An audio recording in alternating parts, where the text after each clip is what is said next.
Halo, salam sejahtera untuk kita semua. Perkenalkan, nama saya Arman Jaya. Dan saya Sustin Murniati. Kami dari SMA Muhammadiyah Satu Ngawi. Nah, jadi Kak Arman Jaya, gimana nih kabarnya hari ini? Alhamdulillah baik. Kalau Sustin sendiri bagaimana? Alhamdulillah baik juga. Alhamdulillah. Nah, jadi buat teman-teman yang mungkin belum tahu nih, Kak Arman Jaya ini merupakan Ketua PRIPM SMA Muhammadiyah Satu Ngawi periode 2020-2021. Iya, benar. Nah, jadi bagaimana perasaan Kak Arman Jaya pada saat itu ditunjuk untuk bisa menjadi Ketua IPM? Kalau saya secara pribadi jujur senang ya, karena itu kan merupakan salah satu impian saya juga menjadi seorang pemimpin gitu, menjadi ketua gitu. Nah, menjadi ketua IPM adalah salah satu bridge-nya gitu atau jembatannya gitu. Saya meningkatkan kepemimpinan saya gitu. Dan pada saat itu saya udah niat gitu pengen menjadi ketua, dan alhamdulillah ya, mungkin berkat niat tadi, mungkin berkat keinginan saya menjadi ketua atau pemimpin, ya alhamdulillah bisa tercapai gitu. Berarti kesimpulannya dari awal itu emang udah ada niat dan juga persiapan. Ya, namun satu yang menjadi pembelajaran juga mungkin ya, karena waktu itu saya punya mindset yang salah ya. Karena waktu itu saya berpikir begini, saya itu pengen memimpin tapi tidak mau dipimpin. Nah, ini berarti prinsipnya yang salah. Ini yang salah gitu, karena tidak selamanya pemimpin itu memimpin. Ada kalanya seorang pemimpin juga harus dipimpin juga gitu. Nah, jadi ngomong-ngomong soal pemimpin nih, pada kesempatan kali ini aku bersama dengan Kak Arman Jaya ingin menemani waktu santai teman-teman semua untuk membahas, mengulas, dan juga membicarakan podcast yang bertemakan bangkitnya generasi milenial Muhammadiyah, pemimpin masa depan, pencerah dalam kesulitan, membangun keajaiban. Jadi tema kita kali ini keren sekali ya. Membicarakan tentang pemuda ya. Saya kalau sudah mendengar kata pemuda, itu antusias sekali gitu. Semangat karena ya sama halnya dengan kita nih. Kita kan sebagai pemuda ya nggak mungkin lah kita berlemas-lemas, rebahan terus di rumah ya. Kita harus bisa mengoptimalkan seluruh peran potensi kita. Karena kita kan istilahnya gini, jiwa kita kan masih semangat gitu ya, tenaga kita masih membara-bara gitu, maka merugilah pemuda yang hanya rebahan. Istilahnya kita harus bisa memanfaatkan waktu sebaik mungkin. Harus gitu. Itu kalau bisa kita bilang, katakan wajib ya. Wajib untuk pemuda meningkatkan produktivitas hidupnya gitu. Jangan sampai hanya rebahan, bermain game sampai berjam-jam gitu. Ya, tapi melihat perkembangan yang semakin kesini semakin pesat dan juga cepat, apalagi saat ini Indonesia itu telah berhasil menapaki fase era baru. Wow. Yaitu revolusi industri 4.0 atau yang biasa disebut dengan era digitalisasi 4.0. Nah, di era ini Indonesia itu fokus terhadap hal-hal yang ada hubungannya dengan intelektual komunikasi, otomatisasi, dan juga machine learning. Nah, salah satu perkembangannya itu adalah media sosial. Jadi tugas kita di sini sebagai generasi milenial Muhammadiyah adalah, bisakah kita sebagai seorang pemuda ini menyambut datangnya fase era baru tersebut? Iya, benar sekali, karena di era sekarang itu yang seperti Sustin sampaikan tadi, era digitalisasi atau mungkin era sosial media ya. Maka bisa kita katakan pemuda punya dua tugas sebenarnya.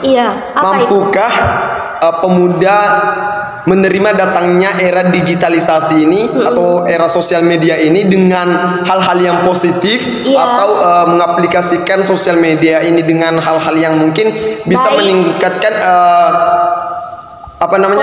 potensinya gitu, atau yang kedua atau malah justru sebaliknya gitu, kita terjerumus ke dalam hal-hal yang sifatnya negatif gitu. Karena ada banyak sekali contoh di luaran sana, banyak anak muda yang bahkan sukses besar akibat mereka bisa meminimalisir media sosial ini dengan sebaik-baiknya. Makanya jangan sampai kita itu berpikiran bahwasanya sosial media ini buruk gitu ya.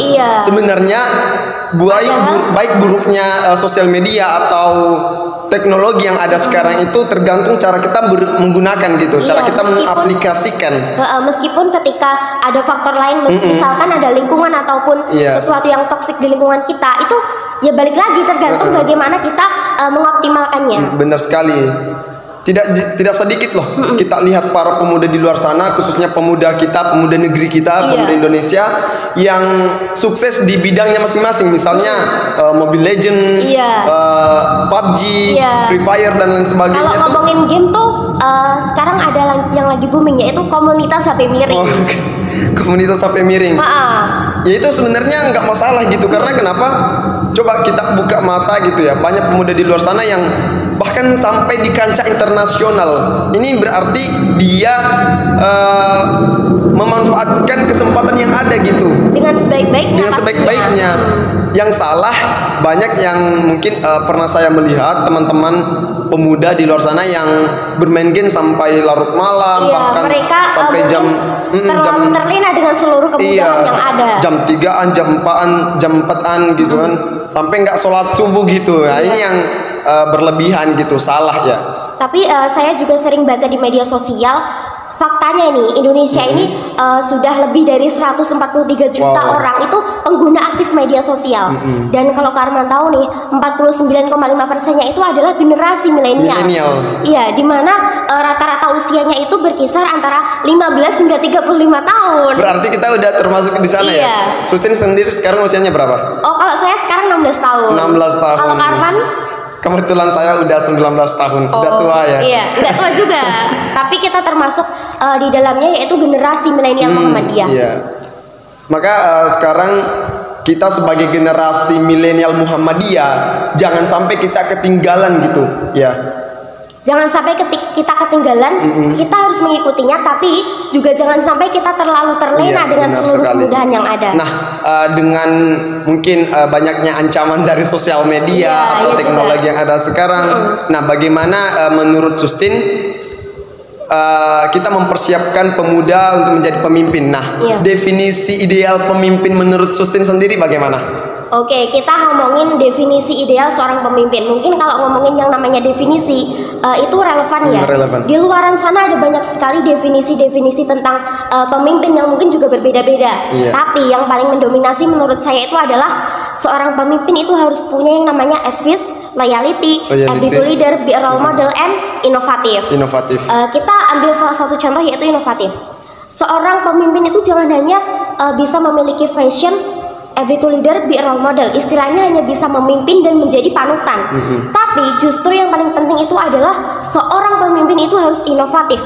Bagaimana kita bisa menciptakan sesuatu yang baru, kita menciptakan inovasi-inovasi baru yang nantinya dapat menjadikan menciptakan angin-angin segar dan juga harapan baru untuk Indonesia ke depannya. Maka pemuda yang ada sekarang, yuk kita maksimalkan potensi yang ada pada diri kita. Kita manfaatkan waktu dengan sebaik-baiknya. Sehingga ketika nanti waktunya kita menjadi seorang pemimpin, kita sudah siap begitu, siap menggantikan para orang-orang tua yang ada sekarang gitu ya. Seperti apa yang dikatakan oleh Insinyur Soekarno, ketika Pak Soekarno diberikan 10 pemuda saja, maka ia akan mengguncangkan dunia. Seharusnya ini menjadi motivasi terbesar pada diri seorang pemuda. Ya, jadi teman-teman ingat bahwa masa depan suatu bangsa itu ada pada tangan seorang pemuda. Tangan seorang pemuda. Ya, jaga agama kita supaya kuat iman kita. Seorang pemuda harus dapat menjadi garda terdepan suatu bangsa. Sebab hanya di tangan pemuda inilah tongkat estafet akan berjalan. Luar biasa. Iya. Mungkin itu saja. Ya, sekian dari kami. Assalamualaikum warahmatullahi wabarakatuh.